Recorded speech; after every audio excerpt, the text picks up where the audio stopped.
तो वेद व्यास जी ने इसी पावन गुफा में बैठ करके जितने भी हमारे ग्रंथ वेद पुराण शास्त्र हैं उन सब की रचना यहीं पे की थी।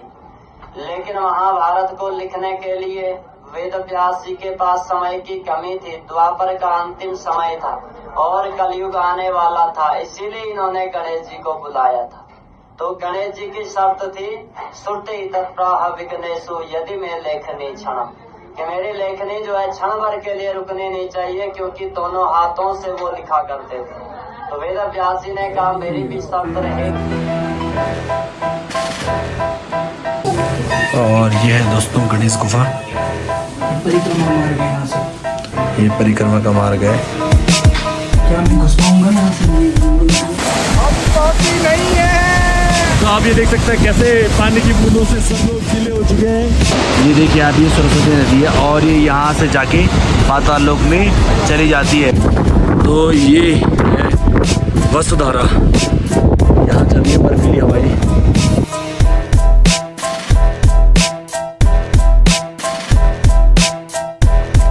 तो ऐसे नहीं दोस्तों, चलिए शुरू से शुरू करते हैं। तो अब हम पहुँच चुके हैं हिंदुस्तान के पहले विलेज में। तो मैं आपको दिखाता हूँ हिंदुस्तान का पहला गांव माणा। ये है हिंदुस्तान के पहले गांव माणा का एंट्रेंस गेट, और यहाँ से जाता है वसुधारा का ट्रैक। यहीं से सरस्वती नदी भी गायब हो जाती है और यहीं से है भीमपुल का रास्ता। तो ये देख सकते हो आप किस तरह के लोकेशन है। लास्ट गांव था पहले, अब ये बन चुका है पहला गांव इंडिया का। ऑक्सीजन लेवल कम होने की वजह से नॉर्मल रास्तों में भी थोड़ा सांस लेने में प्रॉब्लम होती है। यहाँ आप जितनी भी दुकानें देखोगे सब में रहते हैं ऊनी कपड़े।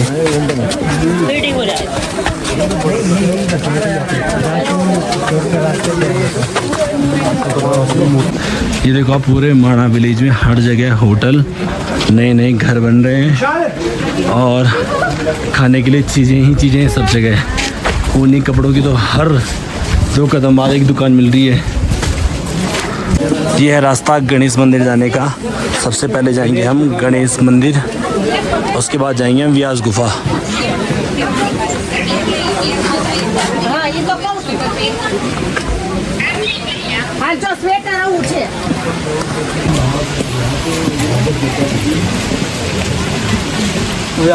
में गणेश डाली है मेरे भाई।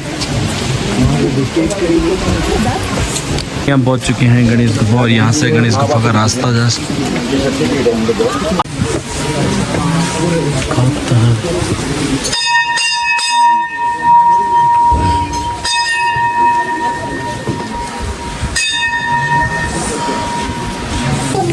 और ये है दोस्तों गणेश गुफा। परिक्रमा मार्ग है यहाँ से। ये परिक्रमा का मार्ग है। क्या मैं घुस पाऊंगा यहाँ से?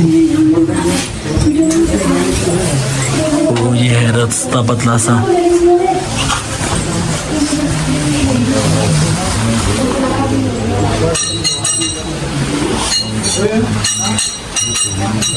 तो अब हम लोग जा रहे हैं व्यास पोथी या व्यास गुफा, आप कुछ भी कह सकते हो। तो ले चलते हैं आपको आगे। देख सकते हो आप, ये व्यास गुफा का द्वार है और ये व्यास गुफा वही जगह है जहाँ व्यास जी ने गणेश जी को महाभारत सुनाई थी और गणेश जी ने महाभारत लिखी थी। एक बात आप नोट करो, जो ये पत्थर के वो है निशान, ये पन्ने की तरह है। ये देख सकते हो आप, बिल्कुल सही कह रहे हैं डिमली जी। कहता है कि इसी में गणेश जी ने वो महाभारत लिखी थी जब व्यास जी उन्हें सुना रहे थे। ये देख सकते हो इनकी पोशाक कितनी मस्त लग रही है। को नहीं मिलता भाग्योदय न बहुजन्म समर्जितेन, जब जन्म जन्म के भाग्य उदय होते तभी इस भूमि में आने का मौका मिलता है। तो ये वेद व्यास जी की प्राचीन मूर्ति है, बड़ी वाली है नई मूर्ति 96 की। व्यास जी ने इसी पावन गुफा में बैठ करके जितने भी हमारे ग्रंथ वेद पुराण शास्त्र हैं उन सब की रचना यहीं पे की। व्यास जी के पास समय की कमी थी, द्वापर का अंतिम समय था और कलयुग आने वाला था, इसीलिए इन्होंने गणेश जी को बुलाया था।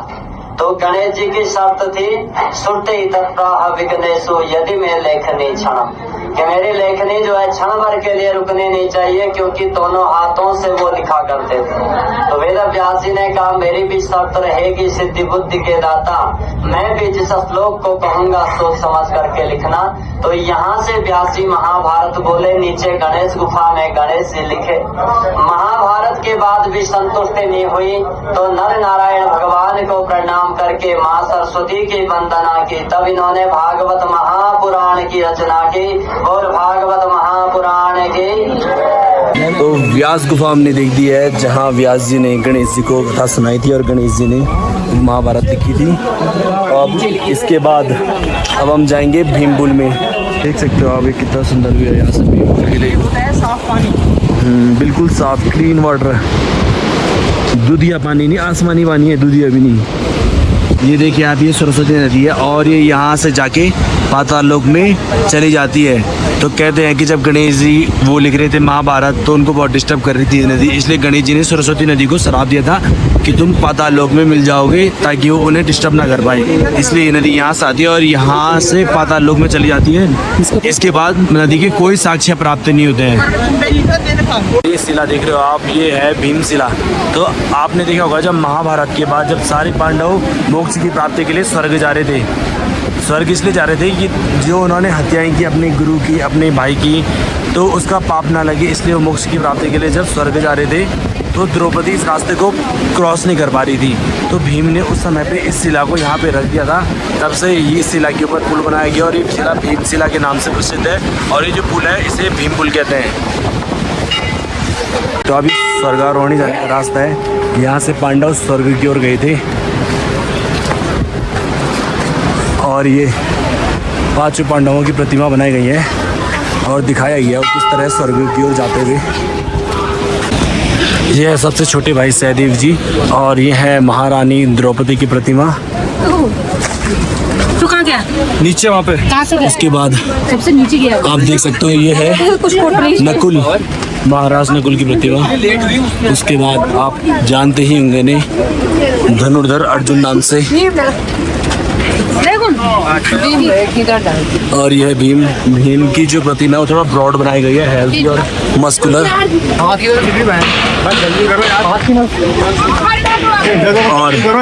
सबसे आगे स्वर्ग की ओर चलते हुए महाराज युधिष्ठिर, और युधिष्ठिर से आगे बनाया गया है ये एक कुत्ता।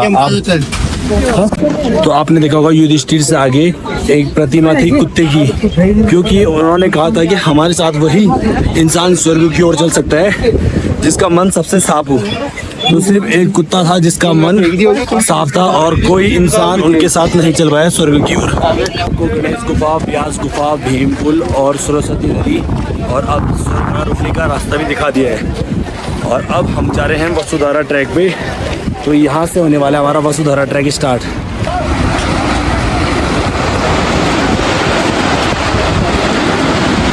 ये देख सकते हो आप कितना बड़ा पहाड़ है यहाँ पे, और ये रास्ता स्टार्ट होता है वसुधारा ट्रैक का।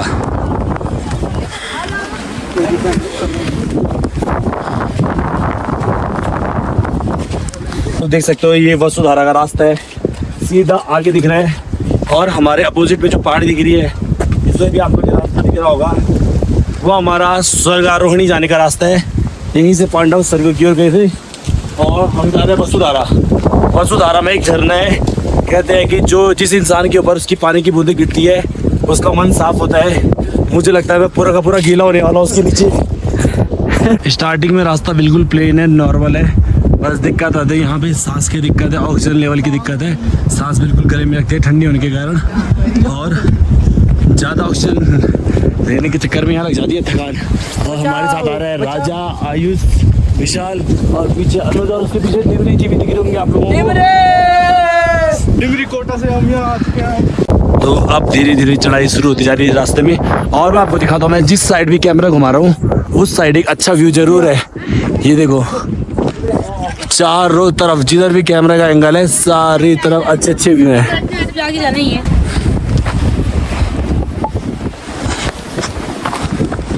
आगे व्यू देख सकते हो आप लोग।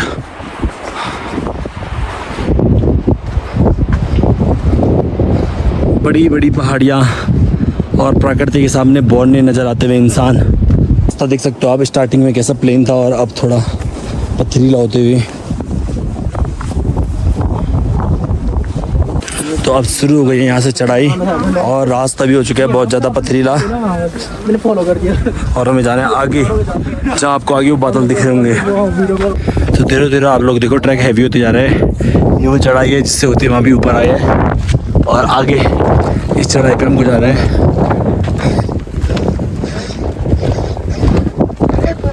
अच्छा व्यू पॉइंट है, लास्ट हाइट है, मतलब हाइट इससे भी ऊपर है और ऐसा लग रहा है जैसे इसके ऊपर सब खत्म होगा, नई पहाड़ी स्टार्ट होगी, बट ऐसा है नहीं, इसके आगे भी और हाइट है।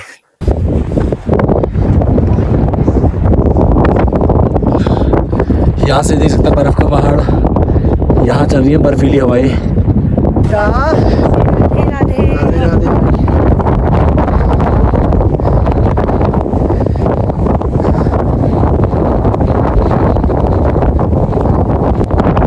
आप लोग देख सकते हो कितनी तेज हवाएं चल रही है और यहाँ पे कितना सुंदर व्यू है। इससे आगे वो आप देखो ऊपर बर्फीली पहाड़ है, की वजह से यहाँ पे इतनी ठंडी हवा चल रही है ना, मुझे लगता है मुझे अपना सर कवर कर लेना चाहिए। ये तो ठंड से जुकाम बुखार कुछ भी हो सकता है। आइए आपको आगे ले चलता हूँ और भी अच्छे व्यू दिखाने के लिए। तो वसुधारा जाते हुए हमें मिली है हिंदुस्तान की पहली दुकान। तो ये बॉर्डर के बाद लगती है पहली दुकान, इसके बाद आता है माणा। तो देखते हैं पहली दुकान से कुछ लेंगे जरूर, खाने पीने की चीज एक याद के तौर पर, ताकि हम फ्लेक्स कर सकें कि हमने हिंदुस्तान की पहली दुकान से कुछ खाया है, कुछ लिया है। तो देख सकते हो आप यहाँ से वसुधारा दिखना शुरू हो चुका है, लेकिन अभी बहुत ज़्यादा दूर है। ये पूरे रास्ते हैं टेढ़े मेढ़े क्रॉस करके जाना है हमें। क्या है यहाँ ITBP और लोग नीचे कैंप भी लगता था और ये रास्ता है वसुधारा का, ऊपर है वसुधारा। जितना ज़्यादा दूर से वो दिख रहा है उतना चल रहा है तो उतना आगे आगे मिलते जा रहे हैं। अब वसुधारा लास्ट 600-700 मीटर है और उस लास्ट 600-700 मीटर की चढ़ाई आप देख सकते हो इतनी हैवी है, इसके आगे भी दिखाऊंगा आपको। पर जैसे फैमिली वाले हैं जिनके साथ बच्चे आए हैं उनको यहाँ बहुत परेशानियों का सामना करना पड़ रहा है। छोटे बच्चों लायक यहाँ ऑक्सीजन लेवल इतना हैवी नहीं, और आप मेरे पीछे का व्यू देख सकते हो कितना सुंदर है। तो इसी चढ़ाई की बात सारा भी कर रहा था। ये देखिए अभी यहाँ की लास्ट और मेन चढ़ाई है। इस चढ़ाई को चढ़ने के बाद आ जाएगा वसुधारा और हमें पता चल जाएगा हम कितने % पापी है।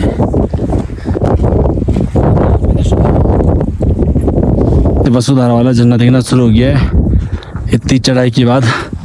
अब सुंदर सा वाटरफॉल दिख रहा है। अब यही पता चलेगा हमारे मन कितना सच शुद्ध है।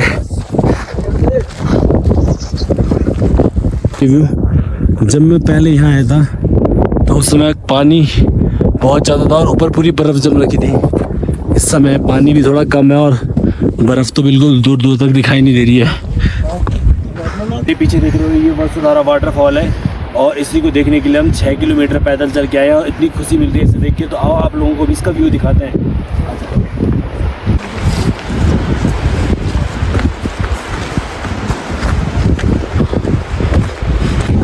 तो ये है वसुधारा।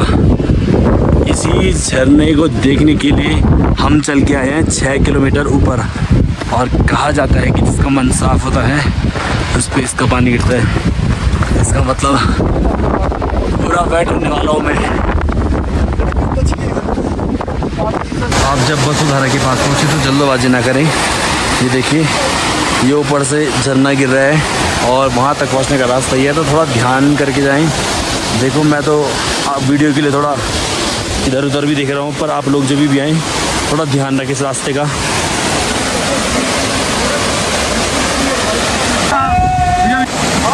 नहीं है तो आप ये देख सकते हैं कैसे पानी की बूंदों से सब लोग गीले हो चुके हैं।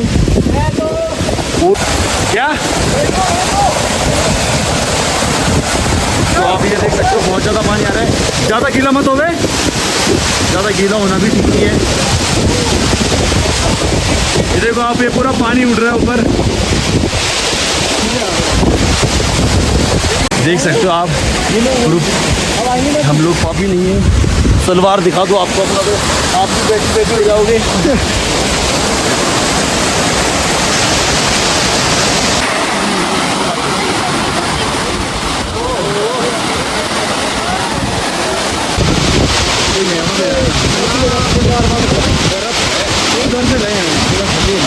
तो आप लोग देख सकते हो यहाँ व्यू की कोई कमी नहीं है। ये देखो यहाँ ऊपर से गिर रहा है झरना और ये है उसके ठीक बगल वाली पहाड़ी जिस पे पड़ी है पूरी बर्फ़ और यहाँ भी पड़ी है पहाड़ में पूरी बर्फ़। और ये देख सकते हो आप बड़ी सी चट्टान जिससे अभी तक झरना आ ही रहा है। और ये है रास्ता जहाँ से हम आए और नीचे है एक बुग्याल। ये देखो नीचे पूरा बुग्याल है यहाँ से। और लोग देखो इतने खुश है ना जितना लोग थके हारे आ रहे थे ना। और ये देखो पूरा सूरज इतना सुंदर भी है ना यहाँ से। तो गाइस हम लोग वापस आ रहे थे तो यहाँ पे बैठ के हमने बिस्किट वगैरह खा लिया और अभी मिल चुके हैं यहाँ पे अपने मित्र टिमरी जी। बड़ी प्रोसेस यार तुम भाई हो रही है। टिमरी सबसे पहले नीचे था और अभी नीचे ही है। तुम बहुत स्लो चल रहे हो भाई। पूरे ब्लॉग में आप ये देखना कि टिमरी कहाँ था हमारे साथ ऊपर।